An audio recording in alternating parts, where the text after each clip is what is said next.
Okay, so a few little things that I'm working on here with my new Sensor's Edge V1 pressure mat. I tend to stay a little bit too much in my toes as I get down to impact. Not using the ground, not pushing up off the ground fast enough, staying in my toes. That gets me a little flippy, gets the path continue to go out to the right, turn the face over. That certainly contributes to me turning the ball over too much to the left. So, a few key points here to think about. By halfway back, you want to have loaded up, max loaded into the back foot, so you can see the pressure move into the back foot the most there, by halfway back.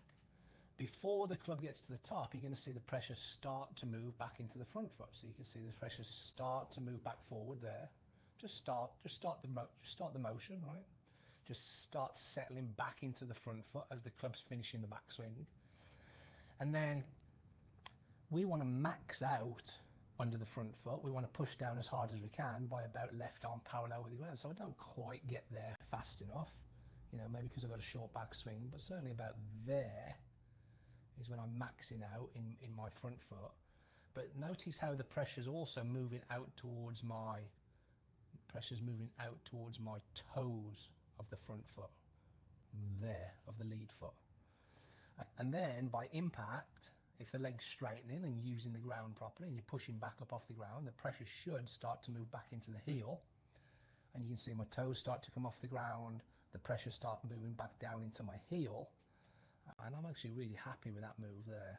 So in my rehearsal swings, that's kind of what I'm working on. I'm working on pushing hard into my front foot before the club gets to the top of the swing, push out towards the toes, get my squat early, and then kind of really work on getting the pressure moving back into my heel. And of course you can only do that when the leg straightens up, right? So it's kind of like a 1-2 action coming down. It's like a 1, push out into the toes, 2, get back in the heel.